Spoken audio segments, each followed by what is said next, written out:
Once again, welcome back, ladies and gentlemen. My name is Mark Rigo, and this is another one of our podcasts from DKMS. I've got a very special person who is joining me today, a person who is perhaps the brain and the backbone behind this organization. I love the name especially because the name actually means new year, or new beginnings, new hopes. Ladies and gentlemen, I'd like you to welcome the CEO of the world's largest stem cell registry, DKMS, Dr. Elke Neujahr. Could I just call you Elke? Please be so kind, Elke. That's enough. So Elke, this is going to be a very special edition of our podcasts. Yeah. I want you to just tell us, first of all, a little bit more about yourself. And secondly, how did this journey start? What made you put DKMS together? Well, it's a longer story because... I like long stories. Well, from my profession side, I'm a communication scientist. Okay. And I was doing crisis communications all my life and change communications. And this was in Germany? That was in Germany all the years. And first of all, I have been in the industry. Then I went to an PR agency, which I led for 10 years. That was the biggest in Europe.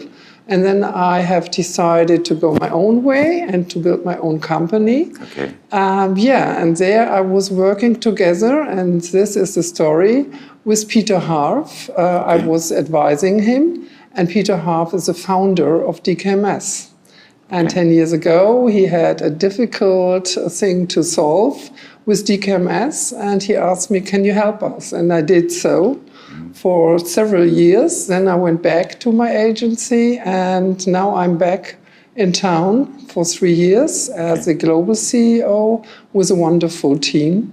Yeah, and this is what I'm very proud of.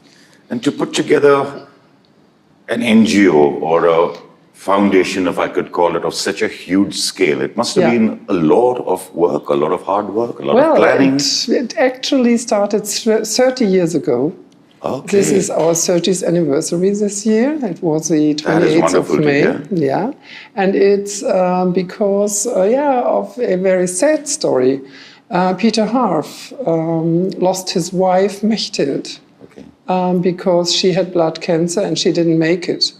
But what she asked him to do is to save as many lives of patients with blood cancer or other disorders of the blood. Till we have fight against blood cancer till the end. And this is 30 years ago, and we started in Germany. All right, so that is very refreshing, if I could use the term, to see the good work that is being done in her name. But what led you to start an international network of this scale? Yeah. And can you also tell us a little bit about why is it so important about the ethnicity factor when we're talking about stem cells here? So we started in Germany to register potential donors there. And we have at least, I think, 7 million now in Germany. Only in Germany? Only in Germany. Wow. But it was clear that we need much more genotypes because from the ethnicity side, like you already said, the Indian people fit with the Indian people, and this is dependent which ethnicity you are. So we have decided then to go to US in 2003. And this was the reason why we have there minorities who can help others to be the perfect match. And then we went to Poland, then we went to the UK, then we went to Chile, then we went to India, my love, India, I must say, and then to South Africa. And today we are here in India because, we are partnering here with BMST. And this wonderful young team is very successful from the beginning. And how long have you been in India, or how often do you come into India? Yeah, normally I would have been here in the last year several times, but, because of due the to pandemic situations, it's only the second time. We had our launch in the beginning of 2019. That was the first time that I have been here, and now I'm glad I can come back, and that will be more often now. Okay, how is DKMS making a change or impacting people's lives with what you are doing in India? So what we are going for is to register as many Indians as we can in the age of 18 until 50. And it's very easy to register. You go to the website of DKMS, you can order their buccal swabs, and it's so easy. In 3 minutes you're ready. You take the swab yourself, you take it put here, it back into the... Put it back with a consent, which we need, a consent form, so that we can act. And if it then comes to the real donation, then we address this person and ask, would you be ready to be a real donor and lifesaver?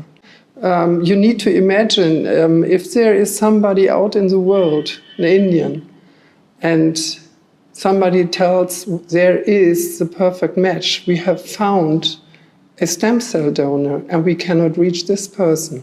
This is, you cannot imagine how bad these feelings are.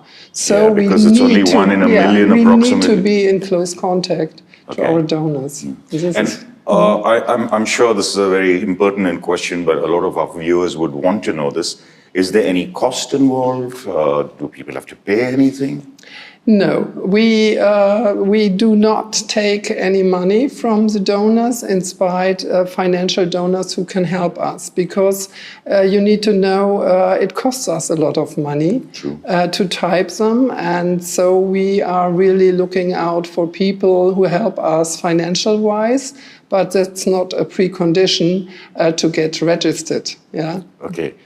All right. So, Elke, can you share us maybe 1 or 2 personal experiences you've had with either blood cancer patients, or, you know, when they do get a donor? Have you ever had the opportunity to meet both these people at the same time? I can see you're getting a little emotional about this. Yeah, because these are the moments you always lose a lot of tears. Because if you see our people, and these are 1,100 around the world working for the DKMS with a lot of supporters, and we know that every morning we get up, we will save another 21 lives. Yeah, that's how much you do a day on an average. Yes. That's brilliant. And then you have the opportunity to meet a donor together with a patient. These are great moments which we already had here in India with our launch there. Oh, you did meet someone together a patient and a donor. That was Vanch and Herschel. And this was a moment when they went to the stage and they saw each other the first time in their life. They were crying, and all people in the room were crying as well, because it's so emotional when you see you have the perfect match and that's your twin for the rest of your life. And these are so fantastic. And you've actually helped save that person's life in a way. Wow, this is absolutely fantastic. Yeah. What do you think is the future of blood cancer treatment in India? So, beginning with the quality of the genotype things that we do, we bring in, I think, 26 markers that we test. And this makes us sure that it will be the perfect match. This is one that we also have research and development to find all ways to, at the end, help the patient not to remission and so on. And there are chances of remission? Absolutely, yeah. Unfortunately. Yeah. And we try with our scientific people and medical people to avoid this, together with the transplant centers and the physicians over there, and to find new ways. I think there we have to do a lot in the future. Okay. And here in India, we just started in Bangalore 2 years ago. Okay. And my dream is that we in India will have much, much more possibilities to work here in India, and that people love to work with us because we think that we are people who can bring hope, not only hope, but we can help that people recover, and that they have a wonderful life, and that they can fulfill their dreams. From the little boy till somebody who is 50 or 60 years old, we do not make any differences. We do not know any borders. We have our stem cell products go to 57 countries. And we are now working in 7 countries, and my dream is that we will do that in 20 countries by the year 2030, when I will go and retire. That's my big dream that I have. I must give you kudos for the wonderful work that you are doing. I also want to know, since you just mentioned about DKMS, I'm sure you'll have a particular kind of a work culture across the globe or right here in India. Would you want to tell us a little bit about that? Yeah, we have clearly a purpose. What is your mission or your vision for the future? First of all, our vision is to delete blood cancer. And the mission for all of us is that we do everything to save as many lives of patients with blood cancer as we can. And also with other disorders.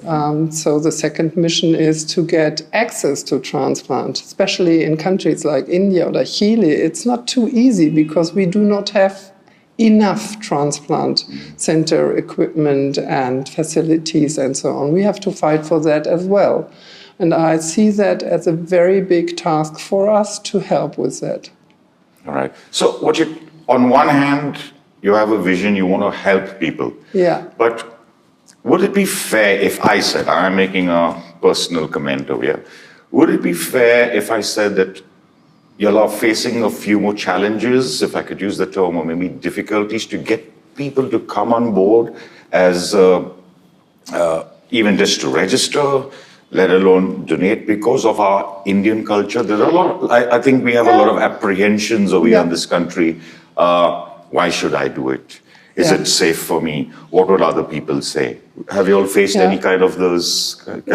We do studies as well in all the countries because we need to learn what is the culture, what can we do, how can we convince people to go for it. You spoke about mission and vision. Our culture and our values are that to be transparent, open, very courageous, and we try to transfer that in our communications with the potential donors, because it's very easy to get registered, as I already told you, very easy. And we know it's a wonderful culture in India that they are very keen on their families. That's a wonderful thing on the one hand side. On the other hand side, we have the task to take away that people are scared if it comes to a real donation. And that's also something which we need to really transfer to the people, to educate that is no big risk. It's really easy to go for a apheresis. So what is a method if somebody really will donate?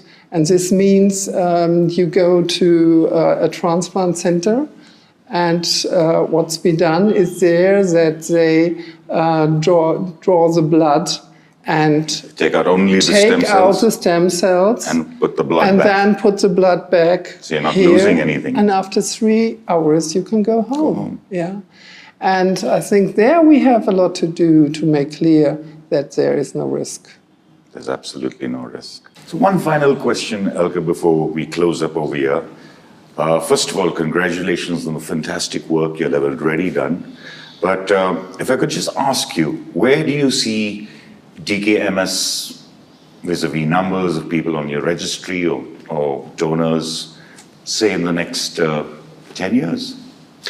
Well, let's keep it to perhaps dream India, big. India specific. I always say my credo is dream big, and I want to have 5 million potential donors in our Indian registry by the year 2030. That will be great. I have fantastic people here in India. Also, my CEO is a fantastic person, and I think he will triple our team. So that's my big dream. I know I spoke to him earlier, and he is absolutely so passionate about his work, and absolutely. he shares the same thoughts as you do. Everybody in our team does, and that's amazing. Super. That's amazing, and I'm very grateful for that. Well, there we are, ladies and gentlemen. That was Dr. Elke herself, the lady, the CEO behind the world's largest stem cell registry, and we're leaving once again with this message. As Dr. Elke said herself, she's looking at about 5 million. I think we could push those numbers up. It's very simple. It's very simple. All you need to do is just look at our website at the bottom. Register online, give us a call. You never know, you could be the next person who's just donating your stem cells. That's it. It takes only 3 hours to do that. It costs you nothing. You could be saving a life. You could be making a difference. As the doctor earlier said, you could be Superman today. With that, we leave you. From all of us here at DKMS, thank you so much. I hope you enjoyed this podcast, and we'll be doing a lot more of this. Thank you, Dr. Dankeshe, and to all of you, God bless. Goodbye.